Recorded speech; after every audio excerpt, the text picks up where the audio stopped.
उत्तर प्रदेश की राजनीति वैसे ही चुनावी दांवपेच, वोट के हथकंडों के लिए जानी जाती है, लेकिन पिछले 2 दशकों से यहाँ की सरकारों में एक्सप्रेसवे के जरिए विकास की पटकथा लिखने की भी होड़ शुरू हो गई है। यानी सरकारें कुछ और काम करें या ना करें, एक एक्सप्रेसवे जरूर बनवा देती हैं और एक्सप्रेसवे पर अपने नाम की पट्टी लगवाने के लिए जल्दी से जल्दी उसका उद्घाटन भी करवा देते हैं। नमस्कार, मैं अंशिता श्रीवास्तव हाजिर हूँ स्पेशल रिपोर्ट के साथ। दोस्तों, अब अगले कुछ महीनों में उत्तर प्रदेश में विधानसभा चुनाव होने वाले हैं।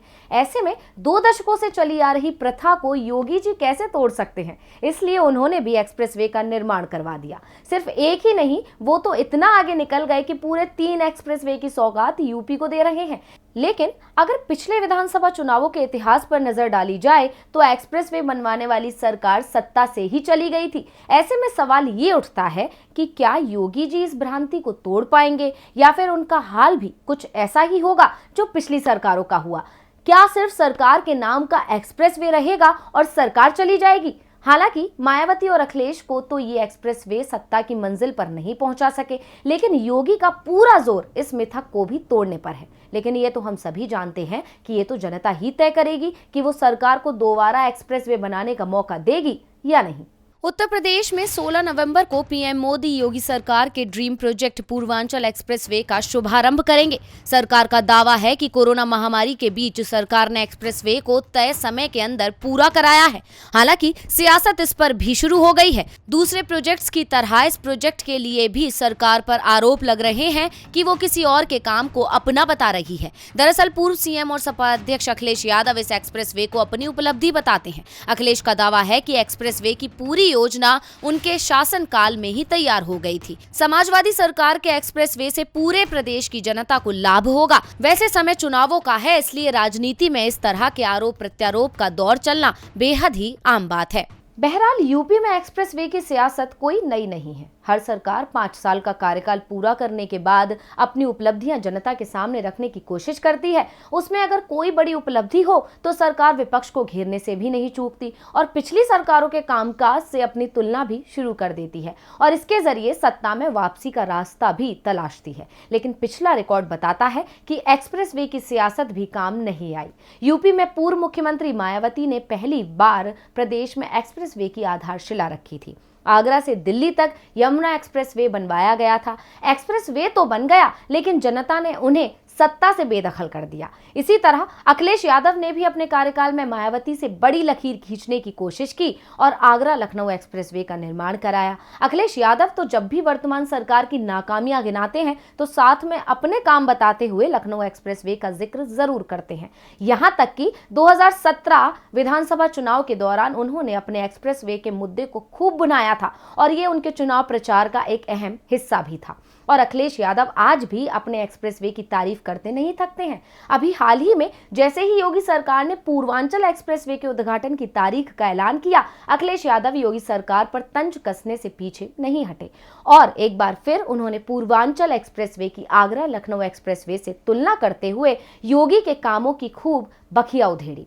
अंबेडकर नगर में एक चुनावी रैली को संबोधित करते हुए अखिलेश यादव ने कहा कि पूर्वांचल एक्सप्रेसवे उनकी सरकार के कार्यकाल में बने आगरा लखनऊ एक्सप्रेसवे से अच्छा नहीं है।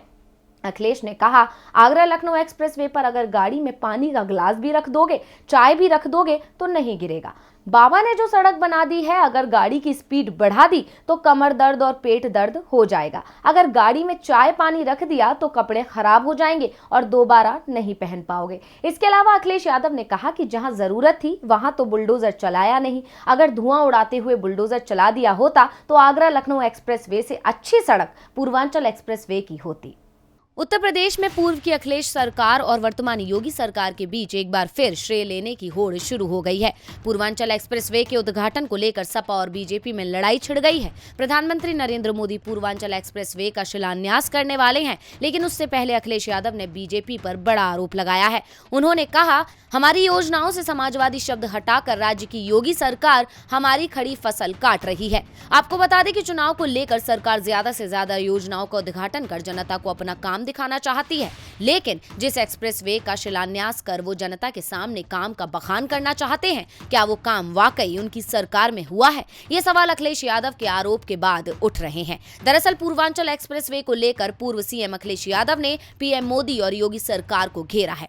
समाजवादी पार्टी का दावा तो यहां तक है कि पूर्वांचल एक्सप्रेसवे का उद्घाटन पूर्व मुख्यमंत्री अखिलेश यादव ने सपा सरकार में ही कर दिया था। सपा सुप्रीमो अखिलेश यादव ने कहा कि हमारी सरकार में ही 22 दिसंबर 2016 को पूर्वांचल एक्सप्रेसवे का शिलान्यास किया गया था। दोस्तों, उत्तर प्रदेश में एक्सप्रेसवे बनाने का सपना सबसे पहले बसपा प्रमुख मायावती ने देखा था। 2002 में प्रदेश में बसपा की सरकार बनने पर यह फैसला लिया गया था और 2003 में लखनऊ में ताज एक्सप्रेसवे का शिलान्यास किया गया था। हालांकि एक साल बाद ही राज्य में सत्ता परिवर्तन हो गया। मायावती की जगह मुलायम सिंह की अगुवाई में सरकार बनने पर एक्सप्रेसवे का निर्माण कार्य बंद करा दिया गया। 2007 में दोबारा बसपा की सरकार बनी तो ताज एक्सप्रेसवे का निर्माण कार्य फिर शुरू हो गया, लेकिन इसका नाम ताज एक्सप्रेसवे की जगह यमुना एक्सप्रेसवे कर दिया गया। ये 12,839 करोड़ रुपए में बनकर तैयार हुआ। बसपा सरकार ने इसे दिसंबर 2011 तक पूरा करने का टारगेट दिया था, लेकिन निर्धारित अवधि में निर्माण कार्य पूरा नहीं हो सका। 2012 के चुनाव से पहले एक्सप्रेसवे बनकर तैयार हो गया था, लेकिन इसका उद्घाटन होने से पहले ही यूपी में विधानसभा चुनावों का ऐलान हो गया। लेकिन चुनावों में बसपा ने एक्सप्रेसवे को अपनी उपलब्धि के तौर पर जरूर पेश किया, लेकिन पार्टी की सूबे की सत्ता में वापसी नहीं हो सकी। अखिलेश यादव ने सत्ता की कमान संभालते ही अगस्त 2012 में यमुना एक्सप्रेसवे का उद्घाटन कर दिया था। मायावती ने नोएडा से आगरा तक के लिए 165 किलोमीटर का यमुना एक्सप्रेसवे बनवाया तो अखिलेश भी पीछे नहीं रहे। अखिलेश ने मायावती से बड़ी लकीर खींचने के लिए आगरा से लखनऊ को जोड़ने के लिए आगरा लखनऊ एक्सप्रेसवे के निर्माण का बीड़ा उठाया। लखनऊ आगरा एक्सप्रेसवे को 22 महीने में बनाने का लक्ष्य अखिलेश सरकार ने रखा, लेकिन इसे पूरी तरह से तैयार होने में 36 महीने लग गए। हालांकि अखिलेश यादव ने चुनाव नजदीक आते देख आगरा लखनऊ एक्सप्रेसवे का उद्घाटन 21 नवंबर 2016 को ही कर दिया और दिसंबर 2016 में एक्सप्रेसवे को जनता के लिए पूरी तरह से खोल दिया, जिसे देखकर यह भी कहा जा सकता है कि अखिलेश यादव ने मायावती वाली गलती नहीं दोहराई और उन्होंने पहले ही उद्घाटन कर दिया। तो अखिलेश यादव ने 2017 के चुनाव में आगरा लखनऊ एक्सप्रेसवे को अपनी बड़ी उपलब्धि के तौर पर पेश किया था, लेकिन सत्ता में उनकी वापसी फिर भी नहीं हो सकी। मायावती और अखिलेश सरकार के कार्यकाल में एक एक एक्सप्रेसवे से विकास की लकीर खींची गई, तो योगी आदित्यनाथ की सरकार ने 3 एक्सप्रेसवे की सौगात दी है। पूर्वांचल एक्सप्रेसवे, बुंदेलखंड और गंगा एक्सप्रेसवे के जरिए योगी सरकार 2022 की चुनावी जंग फतेह करने का सपना संजोए हुए है। इस लिहाज से पूर्वांचल एक्सप्रेसवे की लॉन्चिंग योगी सरकार के लिए काफी अहम है, जिसका प्रधानमंत्री नरेंद्र मोदी 16 नवंबर को उद्घाटन करेंगे। हालांकि इस पूर्वांचल एक्सप्रेसवे बनवाने का सपना सपा प्रमुख अखिलेश यादव ने सूबे की सत्ता में रहते हुए देखा था। मायावती से शुरू होकर बाया अखिलेश, अब योगी आदित्यनाथ उत्तर प्रदेश में एक्सप्रेसवे निर्माण के जरिए विकास की एक दूसरे से बड़ी सियासी लकीर खींच रहे हैं।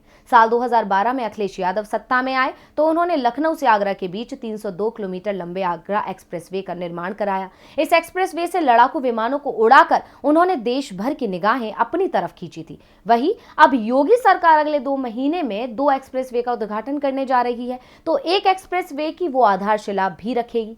यूपी के सीएम योगी आदित्यनाथ एक नहीं बल्कि 3 एक्सप्रेसवे बनाने का प्रयास कर रहे हैं, लेकिन सबसे बड़ा सवाल ये है कि क्या योगी एक्सप्रेसवे के सहारे सत्ता में वापसी करने में कामयाब होंगे या उन्हें भी माया अखिलेश की तरह मायूसी ही हाथ लगेगी, क्योंकि योगी सरकार सिर्फ एक्सप्रेसवे देकर अपनी खामियां और कुव्यवस्था नहीं छुपा सकती जो जनता ने कोरोना के दौरान देखी हैं। इसके अलावा देश में बढ़ता क्राइम भी योगी सरकार की सारी पोलें खोलता है। दलितों और अल्पसंख्यकों पर होते अत्याचार भी योगी सरकार का पूरा रिपोर्ट कार्ड तैयार कर रहे हैं, जिसको देखकर ही जनता अपना निर्णय लेगी और जनता दरबार में ही इसका फैसला होगा। क्योंकि अगर एक्सप्रेसवे से सरकार सत्ता में वापसी कर सकती तो शायद पिछली सरकारें गई नहीं होती और योगी सरकार कभी सत्ता में आई नहीं होती। इसीलिए अब आखिरी समय में की गई कोशिशों से कुछ हासिल नहीं होना, सत्ता में वापसी चाहिए थी तो पूरे 5 साल का इस्तेमाल करना चाहिए था।